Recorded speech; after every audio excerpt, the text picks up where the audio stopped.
melhor BBB de todos os tempos. Eu revi o BBB 20 para tirar a prova se era ou não o melhor BBB.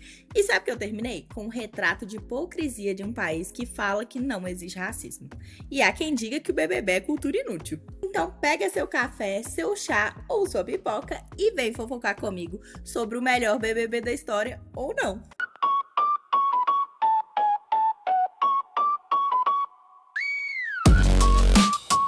Quando a gente fala de BBB 20, vem alguns temas na mente. Pandemia, homens versus mulheres, macho escroto, mas essa edição vai muito além. Para aquele telespectador desatento, podemos sim falar de homens versus mulheres. Essa é a história mais escancarada, sem dúvida.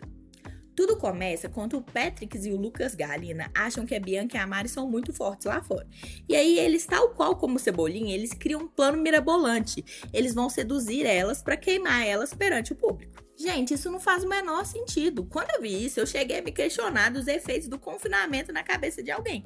Porque para esse plano, o mínimo que eu posso dizer é que ele é burro. O plano fica pior ainda quando eles falam em uma jacuzzi lotada de homens. Eles verbalizaram.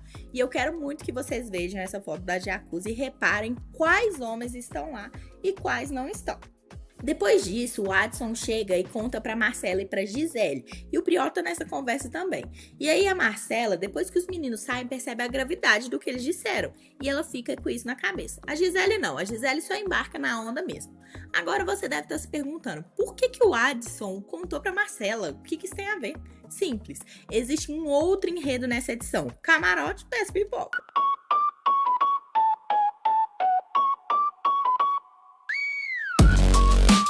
O primeiro ano do BBB que tinha famosos foi esse. E ele perdeu um pouco da visibilidade por conta do Homem versus Mulheres, mas ele ainda estava ali. Ele foi um fio condutor até a final. Um fio que definiu até mesmo o campeão. Mas calma que já já a gente chega lá.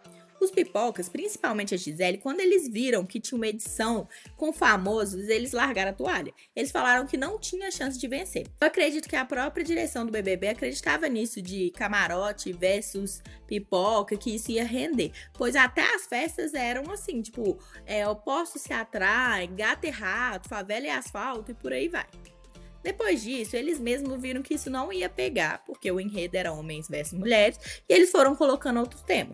Mas foi nessa edição que começou a distribuição de VIP e Xepa. E olhando por esse âmbito, a gente pode ver até um certo humor nas escolhas, porque pessoas do camarote poderiam estar na Xepa. E o Thiago, ele teve uma decisão muito acertada, e ele trouxe isso, de que quando você entrava ali no BBB, você não era mais, por exemplo, a Boca Rosa, você era a Bianca. Você não era mais a Rafa Kalimann, influência, você era a Rafa ali do BBB. Então, quem mandava mesmo era o líder. E isso decidia se você ia ser VIP ou não. Então é uma brincadeira de palavras bem pensada. Por isso, enquanto existia um plano para queimar as meninas, tinha uma subtrama de pipoca versus camarote, onde algumas pessoas do pipoca combinavam que não votariam em pipoca. Esse plano foi tão sólido quanto um castelo de pipoca desmanchando. Depois da terceira semana, no máximo, já eram todos iguais. Pelo menos para os que estavam ali, sabe? Mas esse fio condutor só ficou um pouco mais invisível. Ele não sumiu. O que foi ganhando cada vez mais força e mais espaço foi mesmo esse enredo de homem versus mulheres.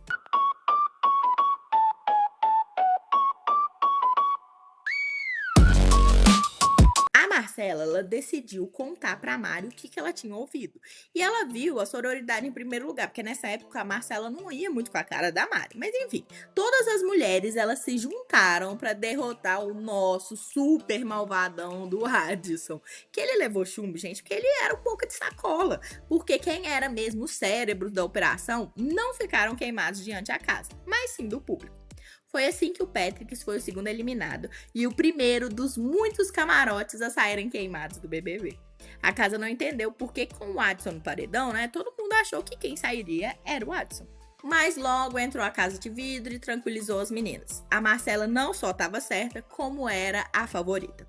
Os homens começaram a sair um por um. E aí, final feliz, todo mundo, mulheres unidas jamais serão vencidas, né? Só que não.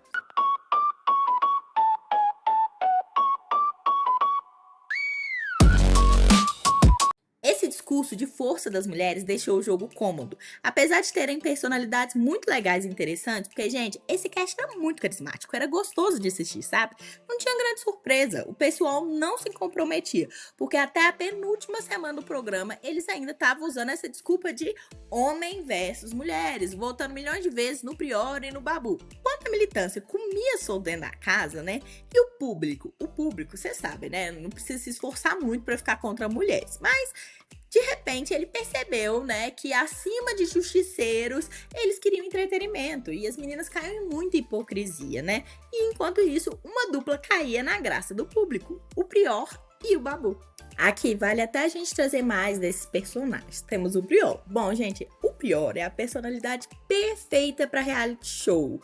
Ignorando o histórico dele aqui fora, né, e falando em jogo, ele é o tipo de pessoa que deveria ter em toda temporada. Impulsivo, explosivo, perde a paciência muito fácil, não tem medo nenhum de cancelamento e nem filtro. E tem lá o seu carisma. Já o Babu não é um personagem que você entende tudo de cara, ele tem nuances, ele é agridoce, traz a complexidade na medida certa, sabe? Dá um gosto de assistir. O Babu é uma pessoa que perde a paciência fácil com a desorganização, mas ele sofreu o racismo o programa inteiro e nunca usou a palavra racismo. Por quê? Bom, ele sabia que estava sofrendo. Não era por ingenuidade não, viu? Mas ele sabia que a mesma sociedade que o assistia era a sociedade que não o colocava em papéis de destaque, que não dava oportunidade para um preto periférico, que fazia bullying com sua aparência desde criança. Então ele preferiu usar entrelinhas para algo que estava na cara.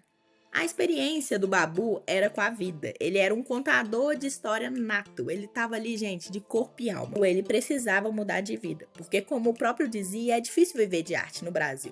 Mas ele não estava disposto a deixar de ser quem ele era. Uma pessoa que dançava e fumava seu cigarrinho e que dividiu o coração com seus princípios e seus filhos. Desde a primeira semana ele declarou: eu não vou votar na Thelminha. Ela é uma mulher preta, médica e minha ligação com ela é além do jogo. O erro dele, talvez, tenha sido isso, ter experiência com a vida e não com reality.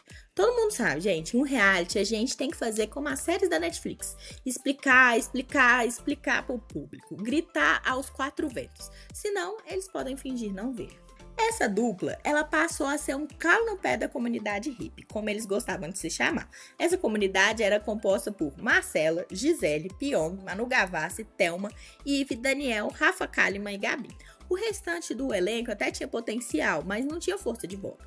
Então começou o embate da dupla contra a comunidade. O Prior e o Babu vinham mostrando para o público a hipocrisia do povo. A comunidade brigava com os meninos se eles faziam uma coisa e caso alguém do grupo deles fizesse, ele passava pano. Eles viraram uma régua moral. E o pior de tudo é que tudo que a Marcela falava era uma regra. A Marcela, coitada, como o próprio Thiago falou no seu discurso de eliminação, ela carregou o fardo de ser perfeita, de não poder errar nunca. E isso custou o seu favoritismo.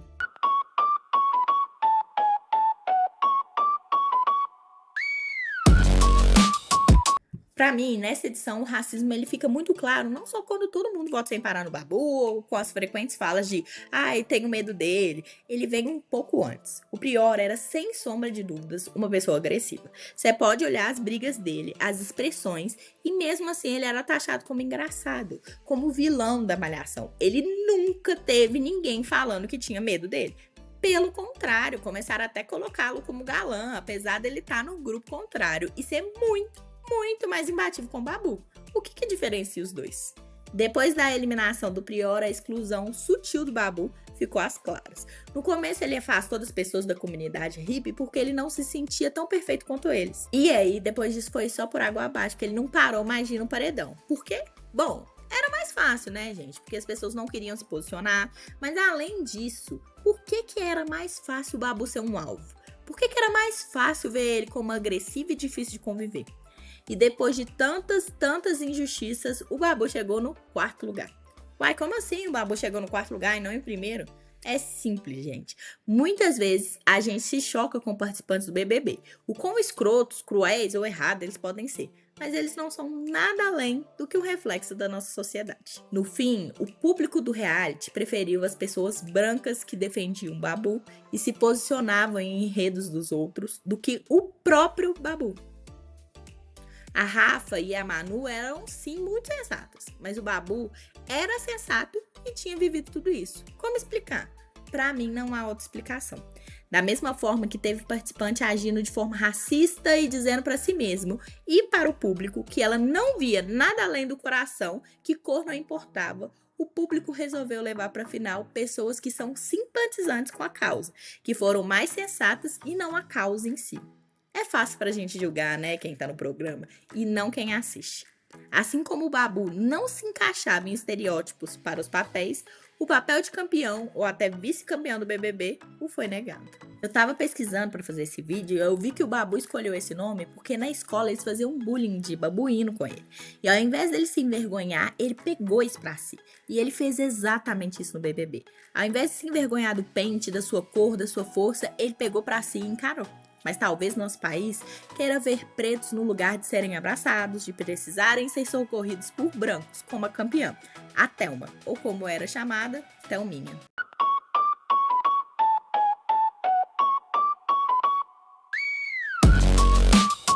Até no seu apelido tava a doçura da Thelminha, né? Você escuta Thelminha e já acha que é uma pessoa fofa, gente. Muita gente fala que a Thelma não mereceu ganhar o BBB e que ela era planta. Isso não é verdade.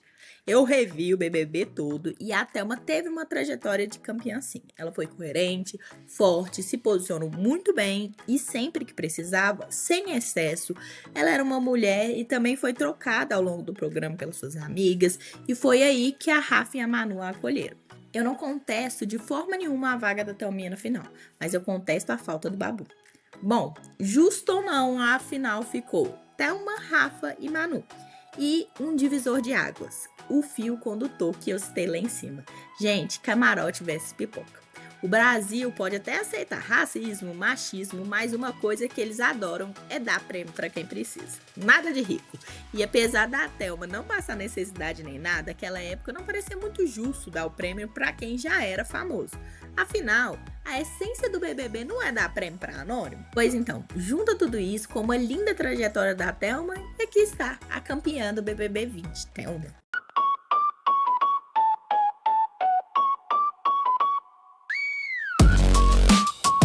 Assistindo o BBB, eu termino sem saber se foi ou não a melhor edição. Acho que talvez seja 21, mas isso depende do ponto de vista. Essa edição teve uma riqueza de temas sociais, que talvez tenha transformado ela na melhor mesmo.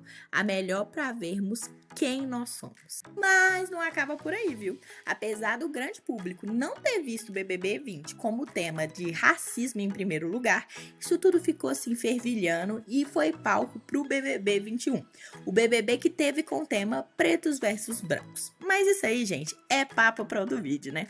Então, comenta aqui qual o melhor BBB da história, quem você gostaria que tivesse vencido o BBB 20 e bora fofocar. Até o próximo vídeo. Beijão!